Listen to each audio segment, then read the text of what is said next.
to Madame Raven's. This way to the library. She's been expecting you.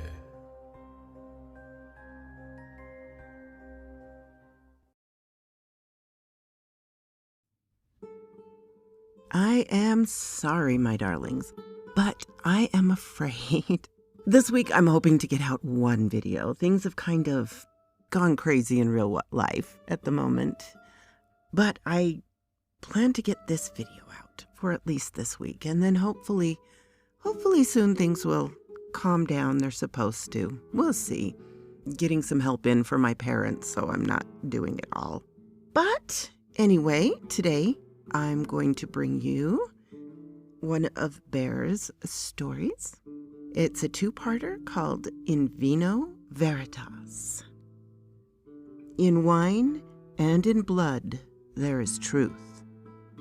The intoxicated mind expresses truth more clearly and occasionally more loudly than does the sober, and blood will always tell. I didn't like to admit it, even to myself, but I had a drinking problem. Of late, I didn't drink because I wanted to or because I enjoy fine wines and booze, which I did. I drank to fend off the shakes, the misery my life had become. But most of all, I drank out of weakness. I couldn't bring myself to do what I needed to do to handle my problems, so I hid in the mind-numbed bliss of the alcoholic. Oops, wasn't supposed to admit that. Oh well, who am I kidding? My name is Vincent, and I come from a long, illustrious line of cliché Italian gangsters. My wife hated it when I said it that way, so naturally I did my best to annoy her. I was a child of one of Dad's secondary wives, but he'd ensured that I'd had it good. All the best for Papa Nick's kids. Even we bastardos. Yeah, living the dream. Among my current problems was that my favorite purveyor of fine wines and distilled beverages had shut down because someone had decided to widen a freeway, and his store, while not in the way of the direct path, had to close because the exits had been closed and construction delayed until he was squeezed out of business. Talk about bastardos. Stupid highway department took away my favorite oasis. I drove around and looked blearily for a store that would have what I wanted. No, what I craved, what I needed. I maintained enough alcohol in my system that my once quick mind had turned to sludge.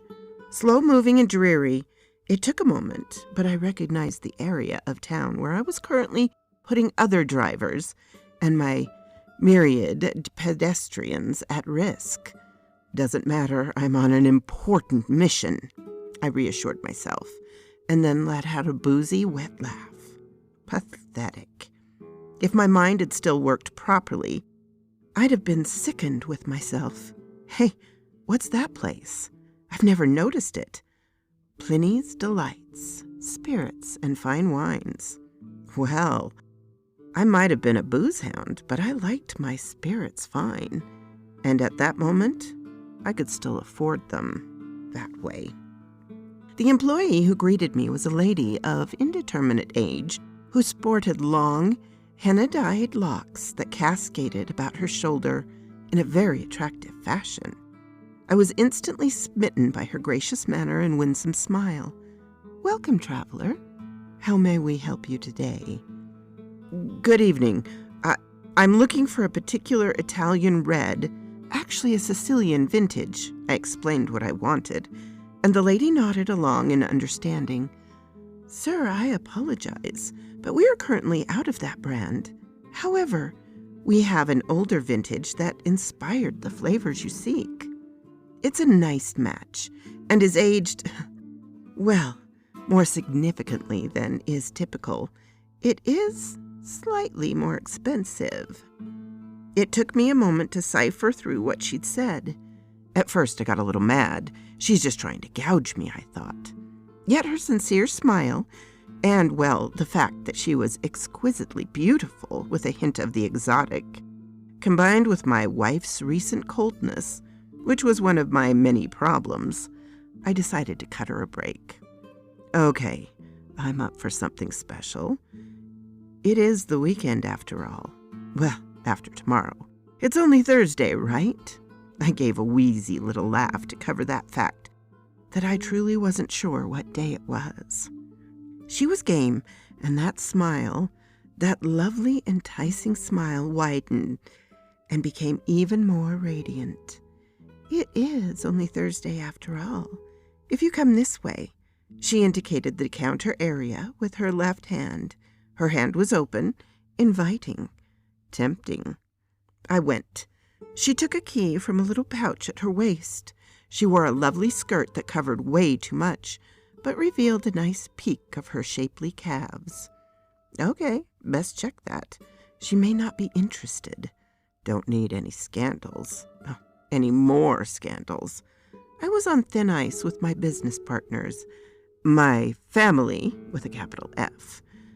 There was a cabinet that stretched floor to ceiling behind the counter, and the glass doors included gold lettering that proclaimed Special Reserve. The bottom third was enclosed with rich wood, and the doors to it were carved with symbols of naked ladies, trees, and men with goat legs. Satyrs. Yeah, maybe fauns. Maybe Pan himself. They played some pipes, and the naked women held forth a cup to the figure in the center, a human-looking male seated on a throne made of grapevines. I'd been staring at the carvings for a moment. Bacchus, the pretty lady said, as though she'd already said it once. Maybe she had. I'd been pretty zoned out there for a moment. The Roman version of Dionysus, according to some. To others, he is a separate Italic deity. He is the one seated in the middle. I nodded blankly, and she let loose that radiant smile once more, then crouched and stuck the key into Bacchus's groin, just below where his toga hovered above his, well, you know. Gods have all the buona fortuna. Then she was in the way. So when the cabinet doors opened, she reached in for a moment. I didn't see what she did. I was busy watching her crouch. She had such enticing curves. The next thing I knew, she was once more standing and proffering a very old-looking bottle of wine to me. She held it out carefully and in a way that invited me to take hold of it if I wanted, or to preview the bottle as it rested in her lovely hands. I didn't really need to look. I wanted it. If she offered it, it had to be the best. I somehow knew in my heart. I nodded and took out my platinum card. I was soon the proud owner of a bottle of very old red wine that came with a nice velvet sack to keep the fragile container safe. I had another sack, one of paper, that concealed a more recent distilled brandy. As I walked out, I noted that it was nearly dark. How long was I into that place, I wondered. Crap. I'd have to listen to Francesca gripe and chew my ass. Oh well. At least I could get juiced and tune out that whine she's got in her voice when she's mad. I didn't wait on the brandy. I had a nice glass that fit perfectly inside my metal coffee cup. I could drink what I wanted, and any nosy citizen or stupid cop that looked would just see a man sipping cafe. Sure enough, I'd barely hit the driveway and pulled in around back, when there she was, harping away before I even exited the car. Where have you been? I've been worried about you. We had dinner an hour ago. I was about to start calling hospitals and police stations. On and on. I almost told her that I didn't need her wine. I had a special reserve bottle of my own, but I didn't. I refused to confront her any more than I'd confront my personal demons. And on she continued. Tyra needs some help with tuition again, and Dante needs books and a new computer. You promised you'd take care of them. They really are trying hard to do well in school. Ah, she's still going. I winced internally as I shuffled towards the side door to our far, too lavish home. A home that I owned but which was now filled with luxuries we could barely afford, at least on what I made for a living these days. I clutched the soft velvet of the wine bottle sleeve in the crook of my arm and slouched my way into the house and straight to my little office. Francesca chattered away like an angry squirrel close on my heels the entire time until I closed the door on her and locked it. She stood quietly for a moment, then raised her voice and started accusing me of neglect and even abuse. How dare I ignore her? How dare I shut a door in her face? Then she started in with the crocodile tears. Had that ever worked? But yeah, in our early days, she could push my guilt buttons because I loved her and wanted her to be happy. But all of that had been washed away in emotional frigidity and liquid fire, and opened the bottle of my new favorite drink. I took only a shot glass full of wine. It had been very expensive, but well worth it. Still, I wanted to conserve the beverage and enjoy it over time. I was already fixed from the brandy, so the wine was purely a connoisseur's delight. Even mildly inebriated, I enjoyed the smooth and many-layered texture of the ancient Vintier's art. By the time I decided to stumble up to bed, I was surprised by my son in the hallway. He had clearly been waiting close by to ambush me. Dad! I can't believe you closed the door on Mom like that. You know I've been waiting all afternoon to speak to you? That's what his mouth appeared to be saying, speaking in his sniveling tone, and peppered each sentence with the word like, and ending with an upward whining inflection, as though every statement was a question, because he was too spineless to make a statement unless he knew that the other party would just ignore him, as I normally did. What I actually heard, though, in my mind was, I don't know why I bother speaking with you. I wish you'd just send a deposit to my account and then go pass out. I effing hate you! It was a surreal experience, as though he was a foreign language movie with a dubbed voice. I ain't none too fond of you either, boy. Why don't you grow up and get a job, you sniveling little loser? The words were out of me before I could stop myself. On the other hand, they felt pretty good, and were certainly well-deserved and long overdue. The little idiot had no idea what I did for the family every day, and of what I've done in the past. His biggest responsibility in life so far was to pick out a video game for his moronic friends when they got together online. No one would put up with the little turd in person. Oh, I said more. I led into him until he was sitting on the floor, head buried beneath his knees and covered with his folded arms, crying. Then I went on upstairs. I was no longer groggy. In fact, my mind had become preternaturally sharp. Not in the way that an inebriated person believes himself to be, but with senses of humming, and my mind focused, my feet sure on the stair steps. Great, the boy's outburst, or more likely my response, had awakened the harpy. Francesca met me outside of what had been our room for so many years. I'd all but moved into the guest room in recent months. There it was again. Her mouth was moving, saying things, predictable things. But what I heard was, "You attacked our poor boy. He's so sad. All the prescriptions he needs, but no sympathy from you. You monster. I truly hate you. We all do. I want a divorce, but we're stuck until the kids get through college and move out on their own. At least I can keep screwing Gary and getting the satisfaction on cheating you with a wimp." You're screwing Gary? You cheated, and the best you could do is our piece of crap accountant? He's a total pencil-neck geek. You truly are a whining and worthless skank. You want a divorce. Why wait? I'll fall tomorrow morning on my way to work. In the meantime, you and your poor boy can pack. She stood there, gaping like a freshly caught fish. This time her mouth moved, but she didn't speak at all. She couldn't speak. What's the matter, whore? Gary Katz got your tongue?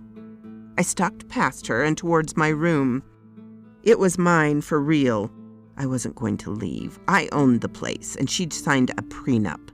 If anybody left, it would be her and the worthless brats she'd whelped and spoiled. Next morning I awakened, well-rested and in a bright frame of mind.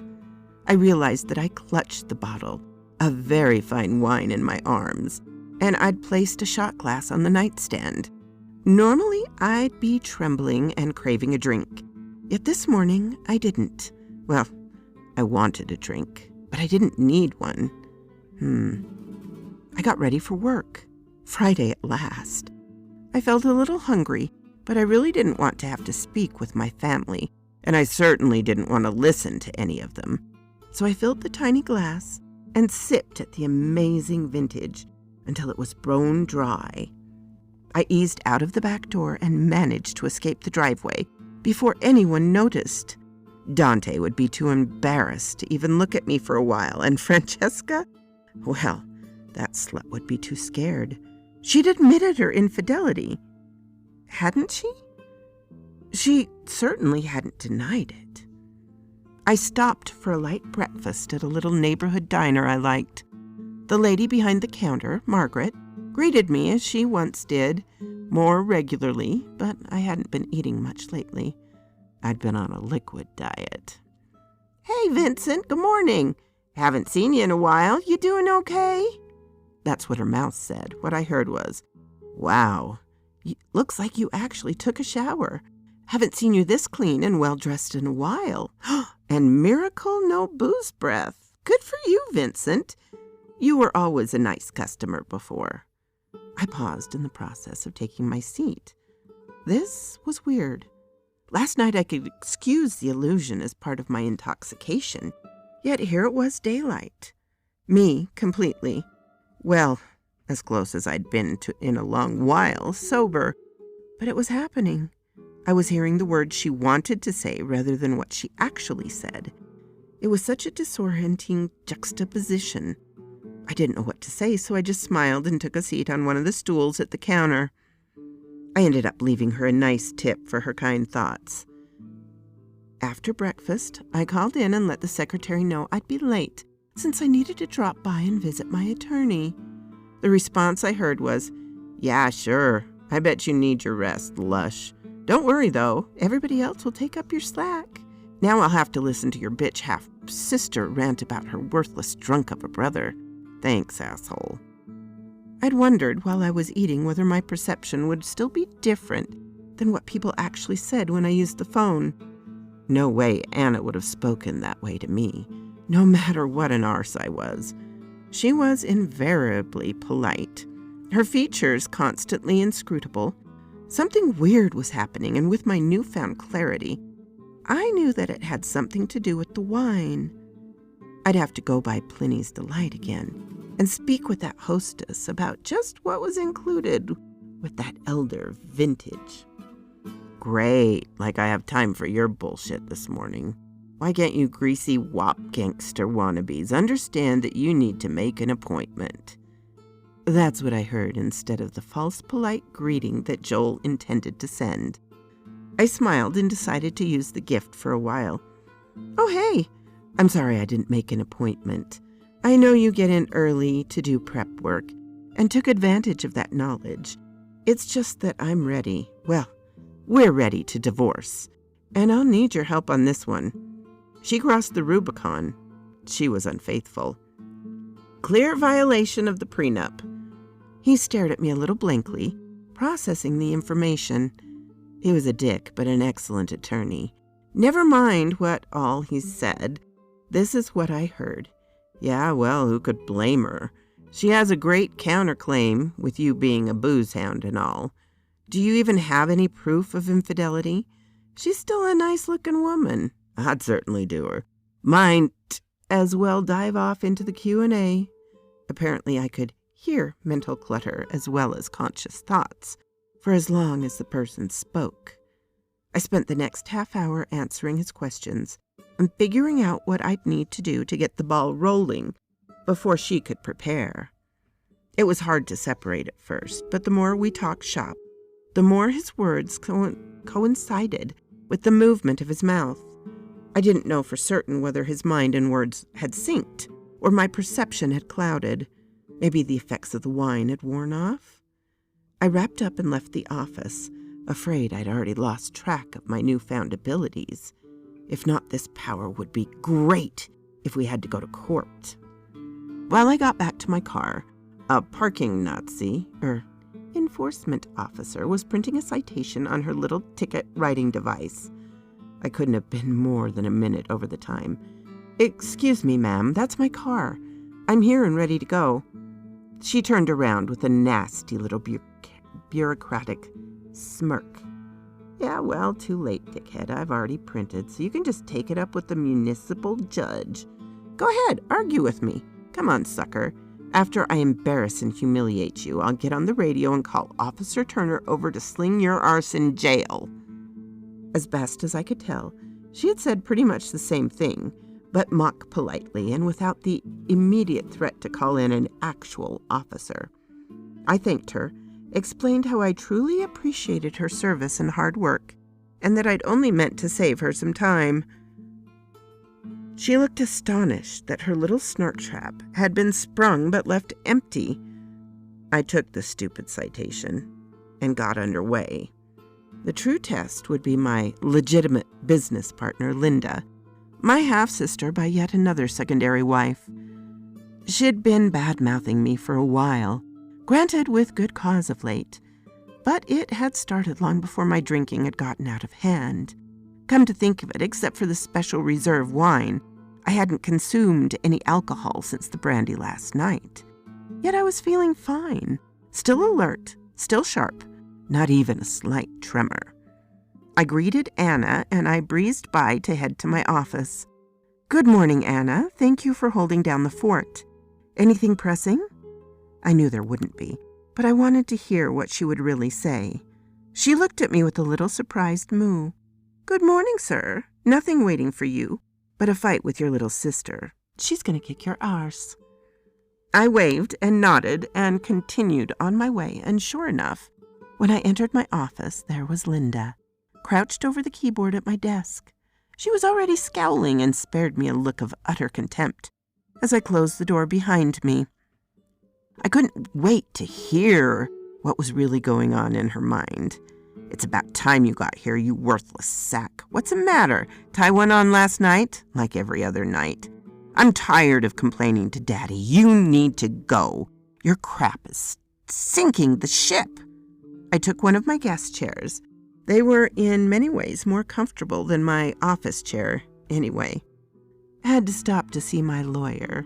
Not your concern, but I'm divorcing Francesca, so I may have to work on that some over the next few months. I know you snivel to Daddy regularly. You've been doing it since the start, placing the blame for every failure, yours and mine, at my doorstep. It's just who you are. I held up my hand to forestall her verbal riposte. Thing is, neither of us would have anything if Father hadn't given us this little business. It's easy enough to work, and we don't have to own it, just manage it for his corporation. When I held up my hand to actually finish saying what I wanted, the gesture had made her angry. How dare I speak up on my own behalf? Oh, what I heard. Of course I tell Father. I'm in it to win it. You're always just gone through the motions. Don't be too sure that I won't own it all soon. Daddy's getting old and is ready to start dividing up his empire. Then you'll be out on your arse. You and your whore wife and those deadbeat brats of yours. If they are yours. If only you knew that she'd been screwing our outside accountant. I caught on months ago. I must admit, I was shocked that she knew about Francesca and Gary and hadn't said anything. I was even more shocked that Papa Nick was about to cut me loose. I didn't think it was that bad. Yet I played it safe and went through the motions of apologizing and catering to her. The loser bit to which she had been accustomed. If only she knew. When lunchtime rolled around, I called Papa Nick and asked for a meeting. I'd have to speak to him about Francesca anyway. He was old school to a ridiculous degree, Some things he'd let slide, but he'd frowned on divorce. Yet I was sure that this was one instance where he'd side with me. It was one thing for a crime boss and his associates to have secondary wives. But in the double standard of this world, wives just couldn't have affairs. That was a deadly sin to him. He was surprisingly available. After I parked my car outside of his office building, I stopped and drank a lunch of veritas, whatever that label on the bottle said.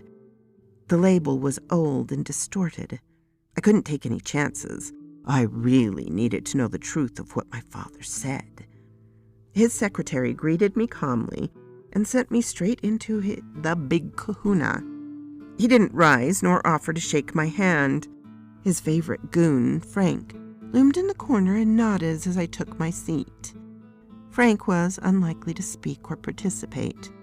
He was essentially a piece of lethal furniture, there just in case. The old vino was working well. So how do you want to waste my time today? Come to schnivel about your slut wife? I may not be able to let it slide, but I can't really blame her, you dickless little turd. Outmanned by an accountant. Maybe we should do a DNA test and see if you are really my son. Huh, who am I kidding? With that nose and those eyebrows. Gotta be mine. Besides, his mother would never have screwed around on me. I think I surprised him when I smiled. All I'd seen his mouth say was, "I'm busy, so make it fast." I'm sure he expected me to assume a groveling pose. Yes, well, I'm sure Linda has already told you. Francesca's having an affair with the outside accountant. I hope that you will hold off on any direct actions until we reach an agreement. I'm still putting together proof. I will definitely get a DNA test on Dante. That dickless little turd can't possibly be mine. Chiara, though, poor girl with that nose and the need to constantly pluck her brows, gotta be mine. He blanched a bit. I thought he might have a stroke on the spot. At least I wished. Look, I don't want any favors. I know I've let things slide for far too long. I've crawled inside the bottle to get away from my problems. It's not where I belong, and I will fix it. I will get back on top at the office. I just wanted to be respectful and let you know what had happened and what I was doing. I waited. His intended outward response was conciliatory, a bad sign, especially when I heard his actual plans. I really loved your mother, and I had high hopes for you, son, but it's too little too late, and you've broken too many promises to get yourself straight. I have legitimate sons and daughters, and Linda's doing a great job. You're just a drain on our bottom line. We'll take care of Francesca and Gary, but the grandkids may as well get everything. You'd just flush it down the Tiber. Scratch that. Whiskey River. Best be careful when you leave the building. Never know who might follow and what they might do. It was my turn to blanch. Et tu, Pater? I knew he was not a patient man, but I'd never imagined that he'd become so angry, so disgusted with me. He had been disappointed when I hadn't taken on the criminal side of his operations full time. He wanted his legitimate heirs to stay legitimate, but bastardos could get involved with any nasty activities that would take care of his needs and allow his real kids to keep their hands clean and conscience clear. I'd always tried to please Papa, but that short time among the wolves, like Romulus and Remus, had led to my drinking. I'd apparently become so worthless in his eyes, such a disappointment that he could casually discard my meaningless life. He rose and opened his arm for an embrace. You are an embarrassment. I'm old and dying, but I have pride, and I will not have a drunk as any part of my legacy. I embraced him, and we bussed cheeks in the old style. I knew it was a send-off. He truly was the last of the old-time stereotypical mobsters. As I left, I saw Frank Jr. in the lobby. He was definitely a source of pride for his father. Looked just like him. Same last name. Same bulky, goon frame. He smiled at me without humor and flipped up his chin in silent greeting as I passed. I turned around as I walked through the elevator doors and flicked my fingers under my chin towards him to gesture, "Vongul." He looked mildly surprised as the doors closed on his intimidating frame. I looked around to ensure that no other goons were already on my tail. Then I realized that Papa Nick may not have meant it. It may have just been something that crossed his mind. No, he was a hard case. He meant it. He just didn't have anything prepared. Nothing more than a threat, and that was still only in his mind, or so he believed. He would set up something soon. It was definitely on his mind to kill his bastardo, Vinny, probably where Frank Jr. was headed, to the big meeting. I'd need to get out ahead of the problem. But first, I needed to visit that liquor store. So quoth this raven. Thank you so kindly for stopping by my chateau, my darlings. It does mean so much to me. Please, if you have not subscribed, as many of you have not, please do so. Give me a like so I know what you would like to hear. And comment. I always love to read your comments. And special thanks to my Patreon and membership supporters. Ciao, darlings.